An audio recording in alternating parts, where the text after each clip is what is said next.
Today to honor the life and legacy of Vincent O'Neill, a brilliant artist, a beloved teacher, a dear friend, and a cultural giant who transformed the landscape of theater in Western New York.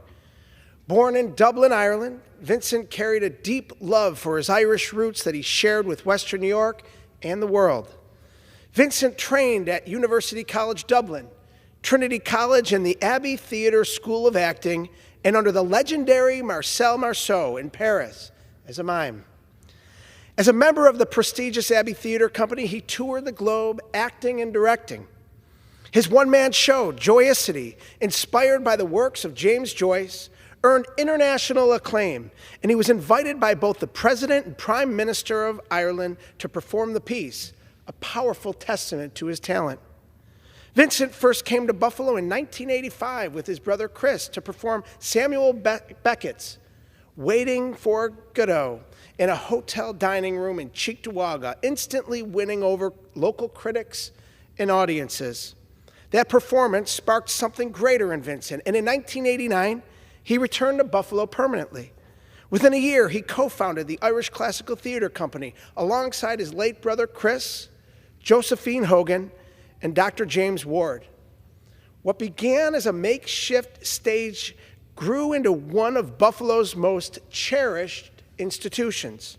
For over 30 years as artistic director, Vincent brought his passion, creativity, and vision to the Irish Classical Theatre, directing 30 productions, appearing in 67 more, and setting the standard for excellence in local theater.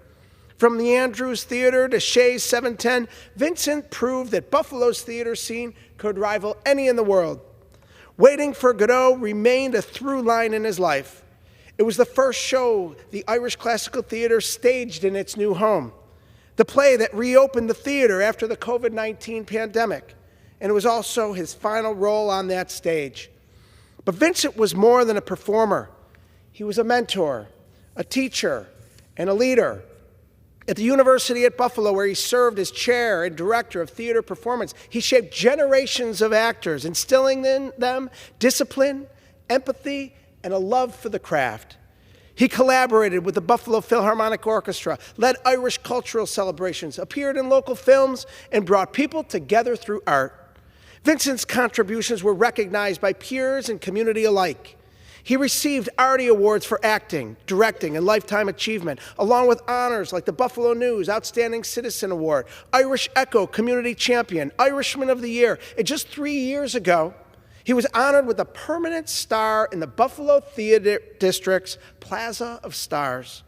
Together with his brother Chris, the O'Neill name became synonymous with artistic excellence in Buffalo, a legacy now permanently etched into the city with the naming of the Brother O'Neill's Way on Main Street in the Theater District. Last week, Vincent O'Neill left us at the age of 75 after a battle with cancer. To lose Vincent is to lose a piece of Buffalo's artistic soul. Vincent was one of a kind, a consummate artist, a devoted teacher, a pillar of our arts community, and above all, a man of vision, integrity, and warmth. To his beloved wife, Tasia, his children, Laura, Emily, and Jamie, their mother, Josephine Hogan, and his sister, Margaret, thank you for sharing Vincent with us. To his many friends, colleagues, and all whose lives he touched, we honor the legacy he leaves behind, and he will be missed beyond measure. I find comfort in knowing that Vincent's spirit will remain with us. In every performance at the Irish Classical Theatre, in every student who carries his lessons forward, and in every audience moved by the power of a great story, especially when told with the heart, soul, and humor of an Irishman. May Vincent O'Neill rest in peace. Suevnes, shady air. I yield back.